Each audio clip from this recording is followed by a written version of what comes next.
Dear students, आज हम start करते हैं इंटरप्रिटेशन ऑफ फेज डायग्राम्स। तो इसमें हम ये देखेंगे कि हम फेज डायग्राम को यूज़ करते हुए दो चीज़ें हम कैसे निकाल सकते हैं, एक कंपोजिशन ऑफ ईच फेज और दूसरा अमाउंट ऑफ ईच फेज। इन दोनों के बारे में मैं लास्ट लेक्चर में डिटेल से डिस्कस कर चुका हूँ। तो उसके लिए हम एक कॉन्सेप्ट यूज़ करेंगे, टाई लाइन। ठीक है, हम पहले एक टाई लाइन ड्रा करेंगे। ठीक है, दो फेज रीजन के बीच में जो हमें टेम्परेचर और कंपोजिशन दिया होगा, ठीक है, जो भी टेम्परेचर हमें दिया होगा उस टेम्परेचर के ऊपर हम एक उसको देखते हुए हम टाई लाइन ड्रा करेंगे। ठीक है, टाई लाइन जो होगी वो एक लाइन होगी, वो जो दोनों हमारे फेज रीजन को मिलाएगी, दोनों फेजेस को मिलाएगी, और ये लाइन जो है वो पैरेलल टू एक्स एक्सिस होगी। ठीक है, और इसका मतलब है कि कांस्टेंट टेम्परेचर के ऊपर एक हॉरिजॉन्टल लाइन आ जाएगी। सो उसके बाद जो ये लाइन जहाँ जहाँ इंटरसेक्ट करेगी दोनों फेज बाउंड्रीज को, वो हम वैल्यूज नोट कर लेंगे। ठीक है, उसके बाद हम वहाँ से परपेंडिकुलर ड्रा करके वो नीचे जो हॉरिजॉन्टल कंपोजिशन है वो वहाँ से ग्राफ से नोट कर लेंगे। ठीक है, तो जिस तरह यहाँ फिगर में दिया गया है कि ये अलॉय का एक जो फेज डायग्राम है, इसका एक छोटा पोर्शन मैग्नीफाई करके दिखाया गया। ये कौन सी है, कॉपर निकल अलॉय है। इसमें निकल जो है वो 20% से लेके 50% तक का जो हमने लास्ट टाइम फेज डायग्राम देखी थी ना, ये वाली, इसी का ये पोर्शन जो है ये थोड़ा मैग्नीफाई करके दिखाया गया, ये वाला 20 to 50% तक। ठीक है, ये वाला जो ये पोर्शन है, ये पोर्शन यहाँ मैग्नीफाई करके यहाँ दिखाया गया इधर।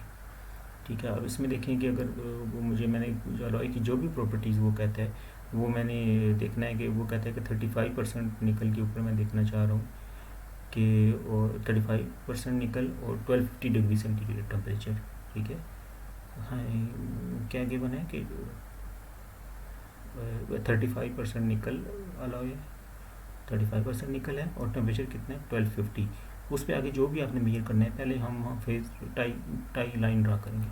तो टाई लाइन किस तरह ड्रा करेंगे कि आप 35% निकल जो ये वाली है, यहाँ पर 35% है, इस पर आप इधर आ जाए। ठीक हो गया, और टेम्परेचर कितने 1250 हमें गिवन था, 1250 टेम्परेचर के ऊपर आप यहाँ से एक लाइन ड्रा करें।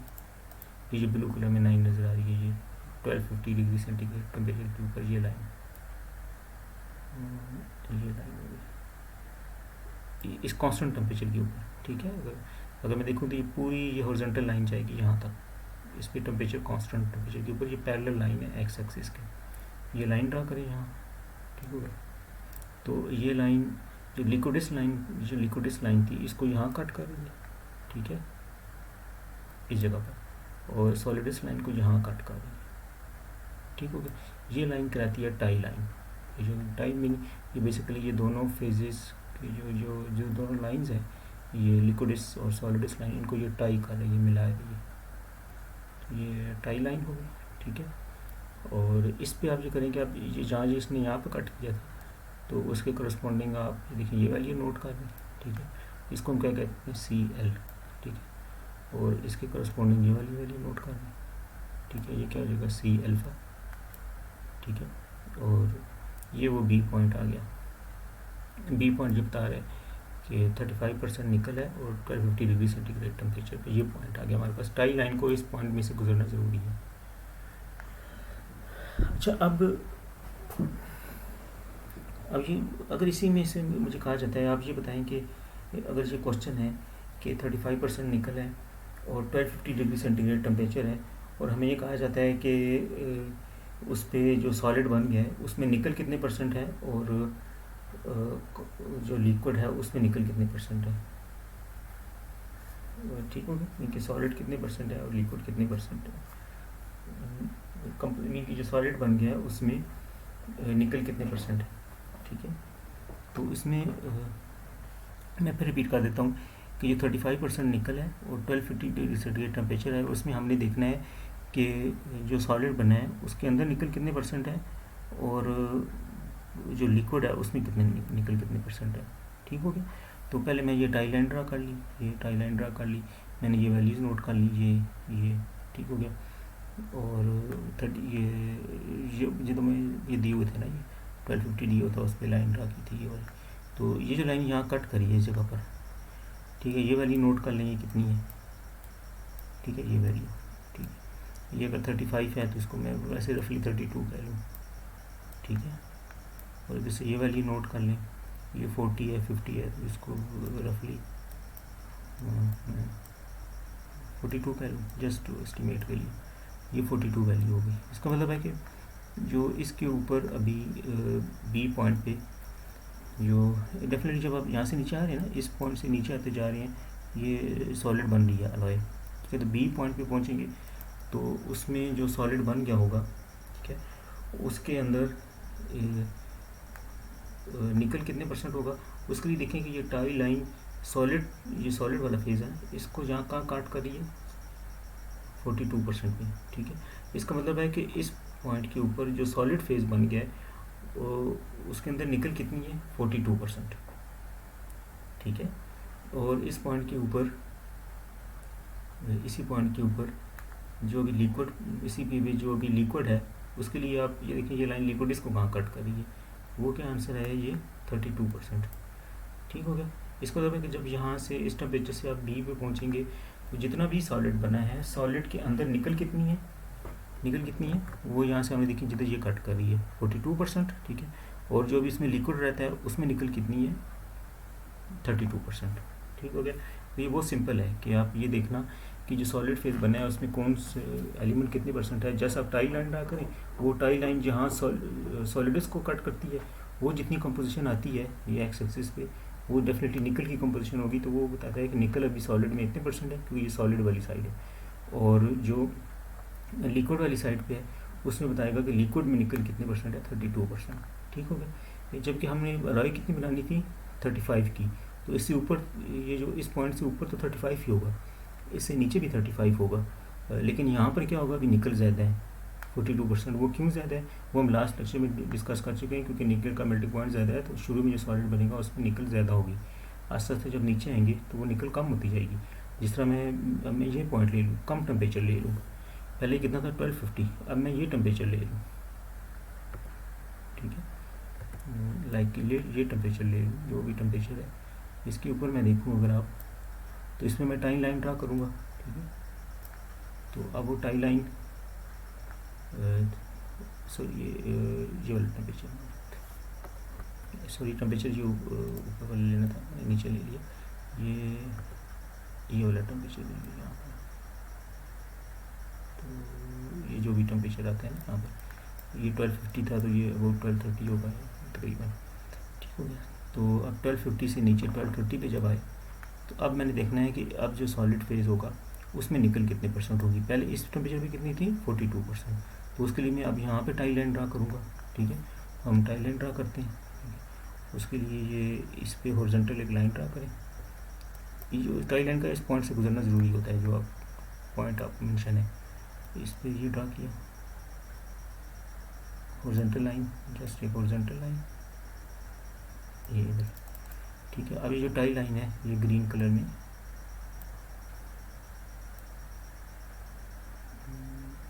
ये इसमें थिक करके बना दी, ये टाई लाइन है, ये यहाँ कहाँ कट कर रही है वो वैल्यू नोट कर लें, ठीक है। ये कितना हो जाएगा, ये 35 है, ये 40 है, तो ये तकरीबन 38, ठीक हो गया ये वाली वैल्यू। और ये इधर कहाँ कट कर रही है, ठीक है, ये 20 है 30 है, तो ये अबाउट 28, ये 27, ठीक हो गया। तो इसका मतलब ये हुआ कि जब टेम्परेचर कम किया हमने, तो अब जो सॉलिड बना होगा सॉलिड वो अमाउंट में ज़्यादा होगा, लेकिन उसके अंदर निकल की कंपोजिशन क्या हो जाएगी, वो अब हो गई है 38%। यहाँ पर कितनी थी 42%, ठीक है। अब जो लिक्विड जो उसमें रहता है अभी, उसमें निकल कितनी है 28%, ठीक है। मैं फिर रिपीट कर देता हूँ कि इस टेम्परेचर के ऊपर जो सॉलिड बन गया है, इस टेम्परेचर के ऊपर जो सॉलिड बन गया उसमें निकल कितना है तकरीबन 38%, ये, ठीक है। और जो अभी उस पर लिक्विड अभी है फेज़ है, उसमें निकल कितना है 28%, ठीक है। तो जबकि इससे हाई टेम्परेचर पे क्या था, निकल 42% था। तो जितना हम नीचे आते जाएंगे, जिस तरह मैं और ज़्यादा टेम्परेचर कम कर दूँ, यहाँ आ जाऊँ इधर, ये इधर आ जाऊँ, अब जब ड्रा करेंगे आप देखें ये और कम होगी ना, तो हमारा जो एक्चुअल हमें 35 चाहिए थी, ये वाली, ये 35 चाहिए, तो आप देखें ये उसके क्लोज आ रही है। जैसे जैसे टेम्परेचर कम हो रहा है ये वैल्यू इसके क्लोज आ रही है। जब बिल्कुल यहाँ पर पहुँचेंगे तो एग्जैक्ट 35% हो जाएगी, ठीक हो गया। तो ये हमारा पहला हमने देख लिया कि हम फेज डायग्राम से अमाउंट ऑफ ईच फेज कैसे निकाल सकते हैं। उसका क्या प्रोसेस होता है कि जैसा आपने एक टाई लाइन ड्रा करनी है, ये एक टाई लाइन ड्रा की, वो लाइन जिधर कट कर रही है वो वैल्यूज़ नोट करें। सॉलिड वाली जो कट कर रही होगी इसका मतलब है कि जो सॉलिड फेज है उसमें निकल इतने % होगा, निकल हो सकता है या कोई भी एलिमेंट जो ये वाला है वो इतने % होगा, और जो लिक्विड है वो दूसरी साइड पे आ जाएगा कि लिक्विड के अंदर वो एलिमेंट इतने % होगा, निकल या जो भी है। इसलिए ये कंपोजिशन ऑफ लिक्विड को शो कर रहा है और ये कंपोजिशन ऑफ अल्फा सॉलिड को शो कर रहा है, और सी नॉट का मतलब है कि जो गिवन अलॉय आप बनाना चाहते हैं फाइनल। ठीक हो गया। अच्छा, नेक्स्ट अब है अमाउंट ऑफ ईच फेज। ठीक है कि अलॉय के अंदर कितना सॉलिड कितना है और लिक्विड कितना है। ठीक है, इससे पहले हमने किया ना कि इससे पहले तो हमने ये नहीं देखा कि सॉलिड कितना है लिक्विड देखे, इससे पहले हमने सिर्फ ये देखा है कि जो भी सॉलिड है उसके अंदर निकल कितना है और लिक्विड में निकल कितना है। ठीक है, परसेंटेज में। और अब हम देखेंगे कि सॉलिड फेज कितना बन चुके हैं और लिक्विड कितना रहता है। उसके लिए हम यूज़ करते हैं लीवर रूल। ठीक है, लीवर रूल ये कहता है कि phase present at given temperature is equal to opposite arm of the lever divided by total length of the tie line. ठीक है, इंटू 100%। तो इसको हम आगे समझते हैं। इधर ही आ जाए हमारे पास के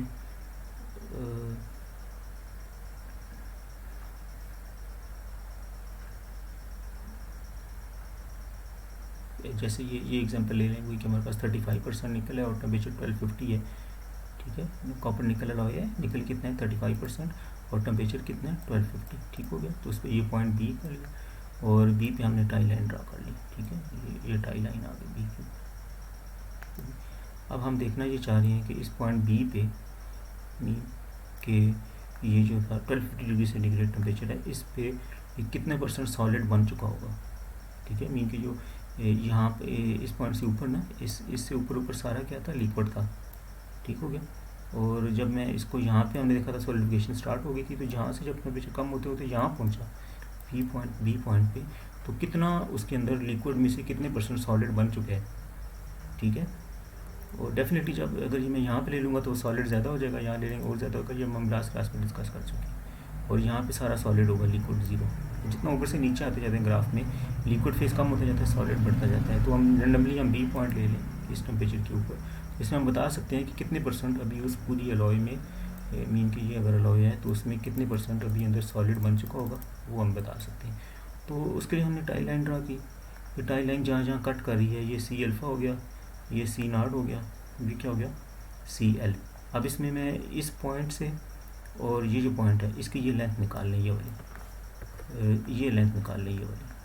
ठीक हो गया, ठीक है, और दूसरी ये लेंथ निकाल लें यहाँ से, ये वाली, यहाँ से लेके यहाँ तक। ये दोनों क्या कराएंगी, दोनों arms of tie line, arms बाजू जिस तरह होते हैं, ARM, arms of tie line, एक ये और एक ये।